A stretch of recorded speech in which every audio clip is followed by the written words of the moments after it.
नमस्कार विद्यार्थी मित्रांनो, आपण काल आपला फिजिक्सचा पेपर फर्स्टचा चॅप्टर सुरू केलेला आहे, युनिट्स अँड मेजरमेंट. त्यापैकी आपण काल वेगवेगळे फिजिकल क्वांटिटीज, त्याचे टाईप्स, फंडामेंटल आणि डिराइव्ड.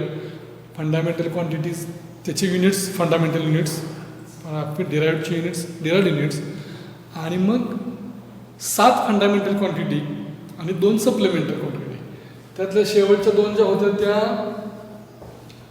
प्लेन अँगल, की ज्याला तुम्ही थीटा म्हणताय, प्लेन अँगलला त्याचं युनिट तुम्ही लिहिताय रेडियन, आणि सॉलिड अँगल त्याला तुम्ही ओमेगा सिम्बॉल आहे तो आहे स्टेरेडियन. यसा हा एक पॉईंट बघितला. आणि शेवटी जाता जाता आपण बघितलेलं की ह्याचे कन्व्हेन्शन्स कसे आहेत, साईन कन्व्हेन्शन काय आहे, बाबा काय लिहायचं आहे, आपल्याला कसं लिहायचं आहे ते बघताना काल आपण वेगवेगळे एक्झाम्पल बघितली.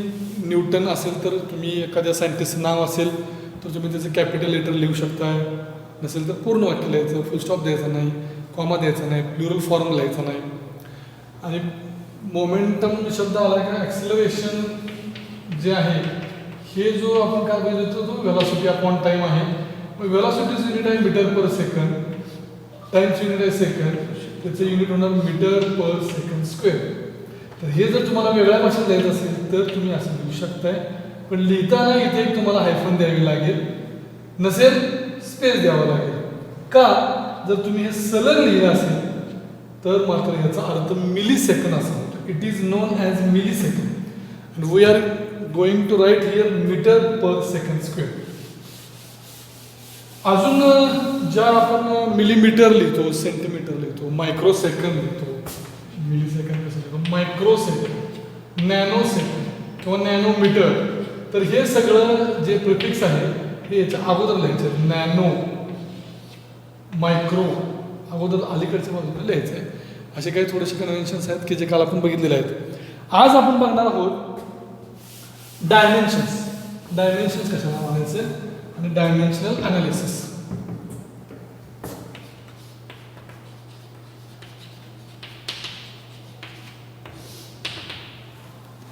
बघा, डायमेन्शन समजण्यासाठी आपल्याला पहिल्यांदा मी पहिल्या लेक्चरला पण असं म्हटलं होतं की तुम्हाला फंडामेंटल क्वांटिटीज आणि डिराइव्ड क्वांटिटीज याच्यामधला फरक कळलाच पाहिजे.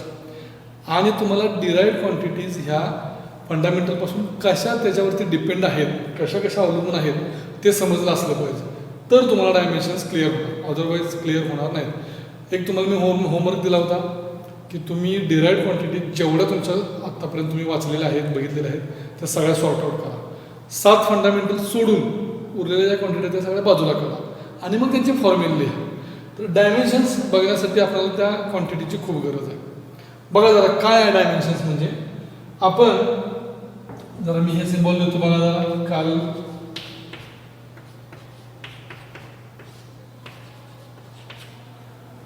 LMT, L is the notation for length,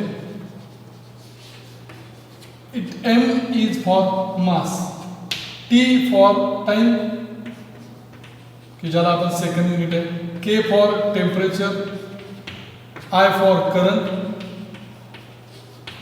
C for intensity, and more for amount of substance or amount of material. आता आपण काय करणार आहे बघा, डायमेन्शन्स लिहिताना आपण काय करणार आहे बघा, आपण ह्या फंडामेंटल क्वांटिटीचा नोटेशनचा वापर करणार आहोत आणि याच्या आधारे आपण डिराइव्ड क्वांटिटी लिहिणार आहोत. डिराइव्ड क्वांटिटीसाठी आपण काय करणार आहोत, मुळात डिराइव्ड क्वांटिटी ही फंडामेंटलवर डिपेंड आहे. हे एक तर क्लिअर झालं आहे आपल्याला. समजा एक साधं सोपं उदाहरण घेऊया. समजा मला व्हेलॉसिटी लिहायची. मग व्हेलॉसिटीसाठी माझ्याकडे फॉर्म्युला आहे. व्हेलॉसिटीचा फॉर्म्युला काय आहे माझ्याकडे, की एखाद्या गोष्टीनं किती अंतर ट्रॅव्हल केलं भागिले डिवायडेड बाय त्यासाठी किती वेळ लागला. म्हणजे इथं काय आलं, हे इथं आलं हे लेंथ आलं आणि इथं काय आलेलं आहे हे टाईम आलं. मग लेंथ ही आपण लिहितो इथं कॅपिटल एलच्या भाषेत आणि टाईम लिहितोय आपण कॅपिटल टीच्या भाषेत. मग लेंथ एकदा झालेली आहे L⁻⁴ आणि टी रेस टू 1. हे जर मी एकत्र केलं तर माझं असं तयार होणार बघा, L raise to 1 T raise to -1 आणि इथं मास नाही आहे, मास अब्सेंट आहे, देअरफॉर एम रेस टू 0. आता जर तुम्ही याला स्क्वेअर ब्रॅकेट केला, एक ही कॉमा द्यायचा नाही, तर हे जे तुम्हाला दिसते दिस इज डायमेन्शन्स ऑफ व्हेलॉसिटी. आपल्याला काय गरजेचं आहे? आपल्याला गरजेचं आहे व्हेलॉसिटीचा फॉर्म्युला माहीत असणं. व्हेलॉसिटीचा फॉर्म्युला माहीत असणं आपल्याला गरजेचं आहे. व्हेलॉसिटी ही लेंथ आणि टाईमवरती कशी डिपेंड आहे.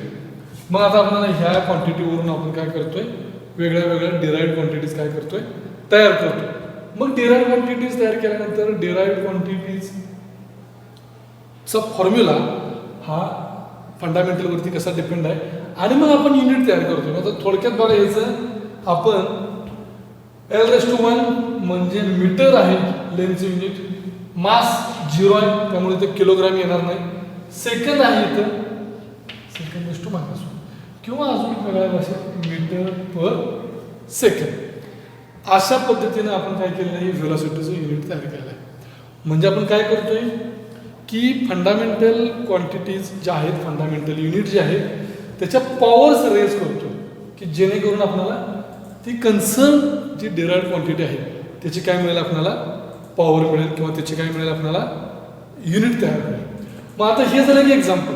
आता आपण काल, मी वारंवार सांगतोय, काल पण आपलं बोलणं झालंय, मगाशी पण बोललोय की तुम्हाला काय करावं लागेल, ज्या वेगवेगळ्या डिराइव्ड क्वांटिटी आहेत त्या सगळ्या डिराइव्ड क्वांटिटीज काय कराव्या लागतील, तुम्हाला एकत्र करून घ्यायला लागतील, त्यांचे फॉर्म्युले बघायला लागतील. जर तुम्हाला त्यांचे फॉर्म्युले क्लिअर असतील तर आणि तरच तुम्हाला काय होईल, तुम्हाला ह्या सगळ्या डायमेन्शन्स काय करता येतील, तयार करता येतील.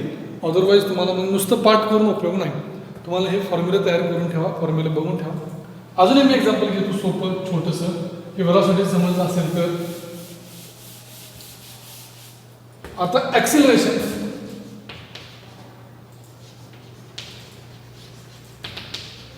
ॲक्सिलरेशन हा कसं तयार झाला आहे, velocity upon time, velocity per unit time. काल बाय मिस्टेक मी मोमेंटम म्हणले होते, ते जरा चेक करा. मोमेंटम ही मास इंटू व्हेलॉसिटी आहे. Velocity into time, velocity upon time म्हणजे acceleration. Rate of change of velocity is known as acceleration. आता मला ॲक्सिलरेशनचे डायमेन्शन्स काढायचे, तर मी काय करणार, माझ्याकडे व्हेलॉसिटीचे डायमेन्शन मला पाठ आहे, आता बघितलेत मी, L raise to 1 M raise to 0 T raise to -1 divided by, जर मी हेच लिहिले, आता तुम्ही मला हे ते एल एम टी का लिहित आहे प्रत्येक वेळी, तर यापैकी मॅक्झिमम ज्या आपण डिराइव्ड क्वांटिटीज बघतोय मॅक्सिमम त्या ह्या तिघांच्यावर अवलंबून आहेत. याच्यावरती कमी क्वांटिटी अवलंबून आहेत. आपण जेव्हा चार्ज पेपर सेकंडमधला जेव्हा चार्ज बघू, करंट बघू किंवा इंटेन्सिटी वगैरे बघू, तेव्हा तुम्हाला ह्या क्वांटिटीजचा वापर होईल. मॅक्झिमम क्वांटिटी ज्या आपण pressure, force, work, kinetic energy, potential energy, impulse, ज्या ज्या काय आपण बघतोय त्या सगळ्या क्वांटिटी बऱ्यापैकी कशावर अवलंबून आहेत, ह्या बेसिक तीन क्वांटिटीवरती डिपेंड आहे. तर मग आता आपल्याला टाईमसाठी काय होईल, लेंथ 0 आहे, समजते का बघा. व्हेलॉसिटीचे dimensions L M T, L raise to 1 आलं, एम रेस टू 0 आलं, टी रेस टू -1 आलं व्हेलॉसिटी. आता इथे टाईममध्ये लेंथ नाही आहे, मास पण नाही, टी रेस टू 1. हे झाले टाईमचे डायमेन्शन.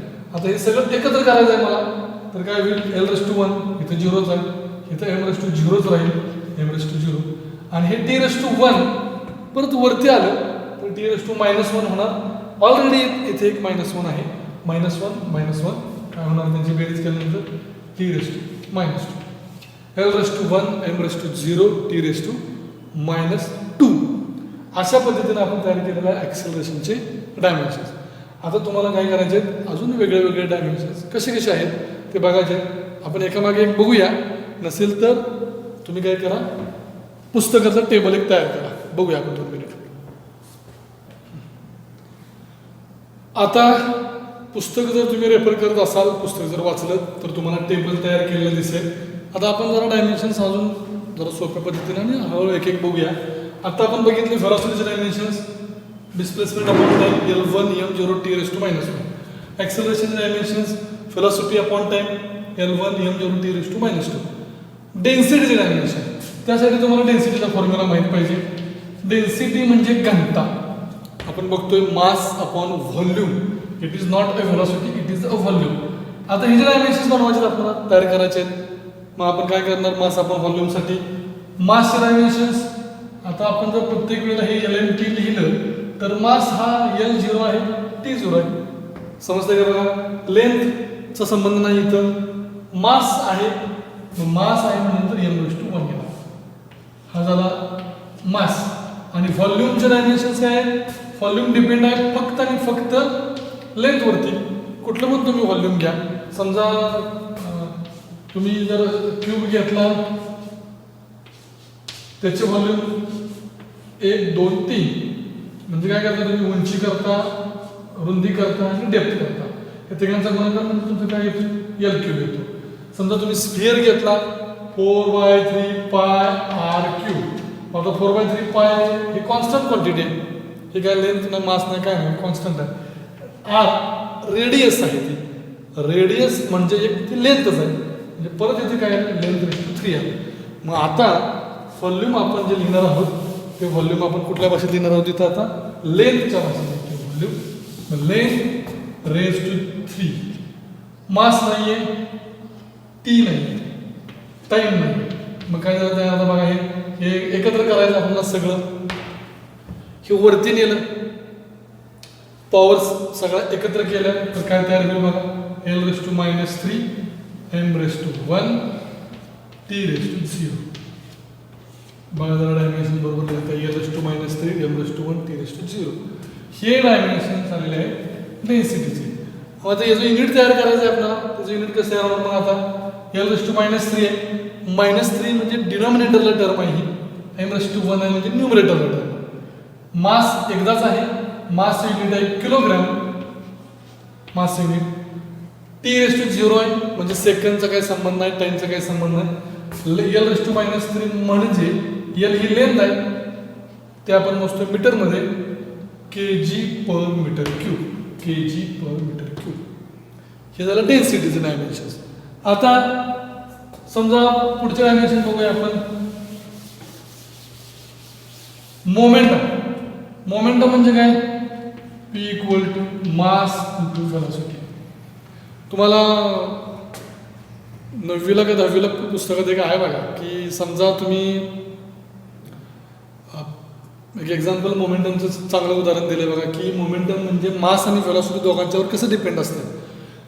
समजा तुम्ही एक पिस्तूल आपले जे आपण बघतोय पिक्चरमध्ये वगैरे, त्याची समजा गोळी आहे, त्याची बुलेट आहे, ती जर फायर केली ती फायर केली एका भिंतीवरती, ती फायर केल्यानंतर जो होणारा आघात आहे, जो काय तिथला डॅमेज होईल, तो डॅमेज तुम्ही काउंट करायचा. आणि तीच गोळी तुम्ही काय करायची, ती बुलेट काय करायचं, हातात घ्यायची आणि हातातनं परत भिंतीवर मारायची. आता काय झालं, दोन्ही केसमध्ये बुलेट तीच आहे, म्हणजे गोळी तीच आहे, म्हणजे मास सेम आहे. फक्त काय बदललं आता इथं? व्हेलॉसिटी कमी जास्त झाली. एकदा व्हेलॉसिटी पहिल्या वेळेला जास्त होती, दुसऱ्या वेळेला व्हेलॉसिटी कमी होती. व्हेलॉसिटी जर कमी जास्त झाली तर पुढं पडणारा जो आघात आहे तो कमी जास्त होतोय. हे कशामुळे होतंय? तर हे होतंय वेगळ्या वेगळ्या व्हेलॉसिटी, म्हणजे मोमेंटम वेगळा वेगळा होतोय. किंवा दुसरं उदाहरण, तुम्ही क्रिकेट खेळत असाल किंवा काय बॉलने खेळला असाल, मुलं असतील मुली असतील. समजा प्लॅस्टिकचा बॉल आहे, तो तुमच्याकडे मारला, तुम्ही अडवला त्याला, आणि तेवढ्याच स्पीडनं, तेवढ्याच व्हेलॉसिटीनं तुम्हाला तेवढाच फक्त पण मास जास्त असणार. दगडाचा किंवा लोखंडाचा एक बॉल घेतला आणि फेकून मारला तुमच्याकडे, तुम्ही अडवला. कुठला सोपं जाईल तुम्हाला? तुम्हाला ऑब्व्हियसली ज्याचं मास कमी आहे तो सोपं जाईल. आता या केसमध्ये काय झालं? या केसमध्ये झालं असं की मास वेगळं वेगळं आहे, व्हेलॉसिटी तीच आहे. मगाशी मास तेच होतं, व्हेलॉसिटी वेगळी होती. म्हणजे मास आणि व्हेलॉसिटी ह्या दोन्ही टर्म महत्त्वाच्या आहेत. तर दोघांच्या एकत्रित गुणाकारानं जी टर्म तयार होते ती आहे कुठली? मोमेंटम. मग आता याचे जर डायमेन्शन काढायचं असतील तर आपल्याला काय करावं लागेल बघा? मास इंटू व्हेलॉसिटीसाठी मासचे डायमेन्शन्स L0 m1 t0. समजतंय का बघा? आता माससाठी लेंथ नाही आहे, मास एकच आहे फक्त, आणि काय आहे तिथं टी सेकंदच काही संबंध आहे, t⁻0. आता व्हेलॉसिटीचे डायमेन्शन्स, व्हेलॉसिटीचे डायमेन्शन आता आपण बघितलेले आहेत L1 m0 t⁻0. -1 L1 M0 T⁻⁻1. काय होईल आता एकत्र केल्यानंतर सगळ्यांची पॉवरची बेरीज करायची, बेस सेम असतील तर एकत्र केल्याला L1 आलं, 0 + 1, M1 आलं, M1 आलं आणि T काय आलं इथं -1 L1 M1 T⁻⁻1 म्हणजे मोमेंटमचे डायमेन्शन्स काय आले L1 M1 T⁻⁻1. ह्याचं युनिट बघा तयार करता येईल तुम्हाला, ह्याचं युनिट करायचं असेल तयार तर लेंथ आहे मीटरमध्ये, हे आहे kg मध्ये आणि हे आहे सेकंड⁻⁻1. जरा लिहायला बरं दिसावं म्हणून kg मीटर पर सेकंड असं तुम्ही जर लिहिलं असेल तर इट इज अ मोमेंटम. म्हणजे आपण काय करतोय परत बघा तुम्ही की ह्या ज्या फंडामेंटल टर्म आहेत त्या फंडामेंटल क्वांटिटीची काय करतोय आपण पॉवर राईज करतोय. काय करतोय तर आपण पॉवर्स लिहितोय की जेणेकरून तुम्हाला काय मिळावं डिराइव्ड क्वांटिटीचं युनिट तयार करता यावं किंवा डिराइव्ड क्वांटिटीचं डायमेन्शन मिळावं. पुढची डिराइव्ड क्वांटिटी कुठली आहे बघा आता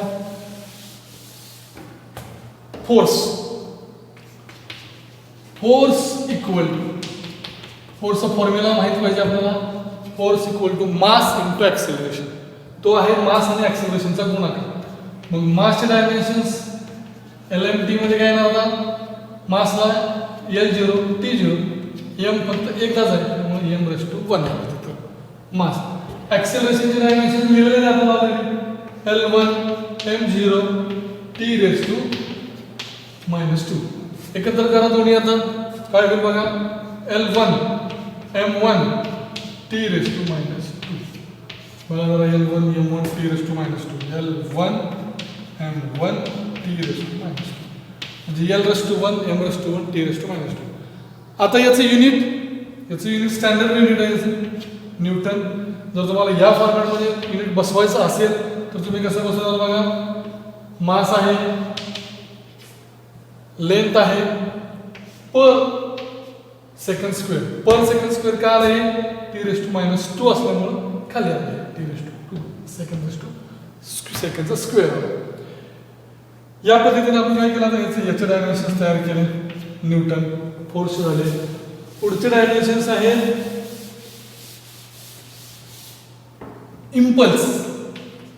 इम्पल्स हा एक शब्द आहे बघा जो तुम्हाला असा किंवा कुठे गेला आहे काय J = F × T. म्हणजे आपण हातोडा घेऊन जेव्हा खिळा ठोकतो भिंतीमध्ये वगैरे तर तो हातोड्यामुळं त्या खिळ्यावरती असणारा फोर्स किती फोर्स इंटू मल्टिप्लाइड बाय तो किती वेळ तो तिथं आघात करतो, किती सेकंद आघात करतो, किती वेळ आघात करतो, तो जो कालावधी आहे तो जो टाइम आहे त्या दोघांचा गुणाकार म्हणजे इम्पल्स.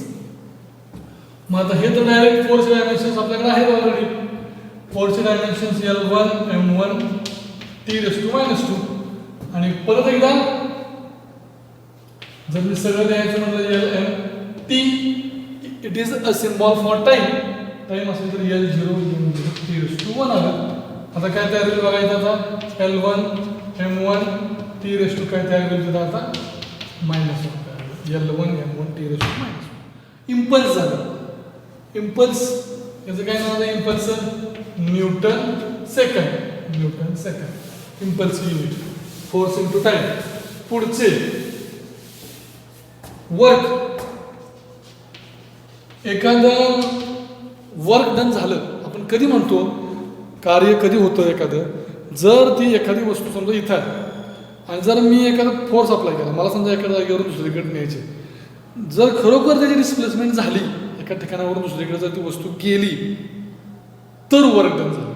म्हणजे तुम्ही एका जागेवरून फोर्स अप्लाय केला आणि त्या वस्तूने जर जागा सोडली तर काहीतरी कार्य झालं, काहीतरी वर्क डन झालं. जर समजा जागाच नाही सोडली तर कार्य 0, वर्क डन 0. मग आता वर्क डनसाठी आपल्याला काय गरजेचं आहे? वर्क डनसाठी गरजेचं आहे फोर्स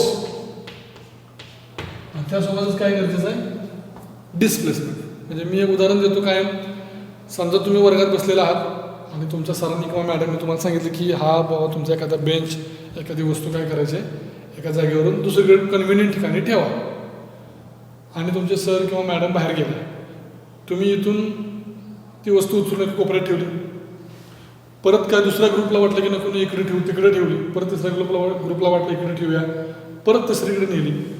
आणि समजा तुमचे क्लास टीचर किंवा तुमचे संबंधित सर किंवा मॅडम परत यायच्या आत ती वस्तू जर माघारी तिथंच आली असेल तर ते जर परत येतील तेव्हा तुम्हाला असं दिसतं की तिथं तुम्हाला ते म्हणतील की ही वस्तू जागेवरून हललेली नाही. याचा अर्थ ते म्हणतील की तुम्ही काही काम केलेलं नाही. याचा अर्थ वर्क डन 0. का 0? डिस्प्लेसमेंट 0.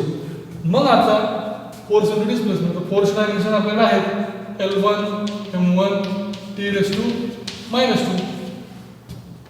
आणि डिस्प्लेसमेंट काय नाव इथं? डिस्प्लेसमेंट कशात मोजतोय आपण? मासमध्ये मोजतो का डिस्प्लेसमेंट? नाही. टाईममध्ये मोजतो का? नाही. ती मोजतो आपण लेंथमध्ये. एका जागेवरून दुसऱ्या जागेवरती किती अंतर कापलं, distance, it is a displacement. त्यामुळे त्याला तुम्ही काय म्हणताय? L1. बाकीचं टर्म 0 आहे. मग काय तयार झालं तुमचं आता तिथं? L2 M1 T⁻².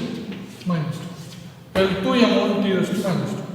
L2 M1 T⁻². Work डनचं unit काय आहे? वर्क डनचं युनिट आहे जूल. वर्कचं युनिट किंवा एनर्जीचं युनिट सेम युनिट आहे. आता अजूनही आपण बघतोय, तुम्ही घरी पण बघू शकता. हे कायनेटिक एनर्जी बघा किंवा पोटेन्शियल एनर्जी बघा. एक एक्झाम्पल बघूया आपण कायनेटिक एनर्जीचं. 12mv². इथं आता हाफ हे जे आहे ही डायमेन्शन लेस क्वांटिटी, कॉन्स्टंट टर्मला डायमेन्शन नाही आहे. मग आता राहिले काय आपल्याकडे? मासचे डायमेन्शन्स काय आहेत बघा? L0 M⁻²1 T⁻²0. मास आहे. आणि व्हेलॉसिटीचे डायमेन्शन काय आहेत? L1 M0 T⁻⁻1. Velocity dimension त्याचं स्क्वेअर करायचं आहे आपल्याला. मग काय तयार केलं आता इथं? L0 M1 T⁻�0. परत स्क्वेअर करताय तुम्ही नेहमीप्रमाणे स्क्वेअर करायचा. यांचा तर गुणाकार होणार या टर्मचा. L2 M⁻�0 T⁻⁻². हे सगळं एकत्र करा. बेस एकत्र केला आर्ग्युमेंट सेम असतील तर L2 M1 T⁻². बघा जरा हेच टर्म आलं का? L2 M1 T⁻².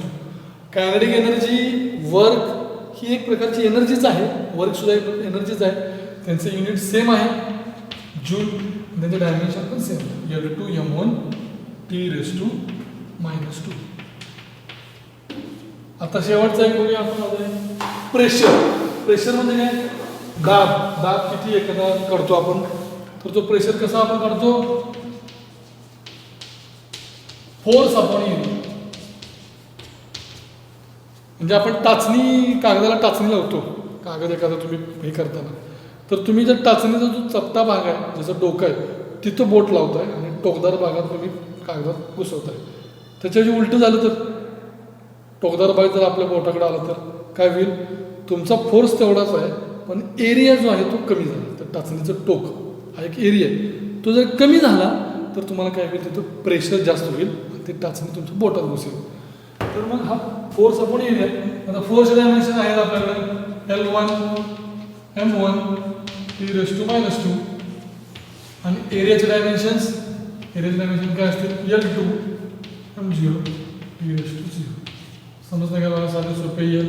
एरिया लांबी गुणिले रुंदी किंवा पायर स्क्वेअर सर्कलचा एरिया काढतो तुम्ही. तर L2. आता काय होईल बघा? हे वरती गेलं की जाताना -2 होऊन जाणार. 1 - 2 काय आलं तिथे? मग तुमचं आता -1 आलं, M1 आलं T⁻². L-1 M1 T⁻².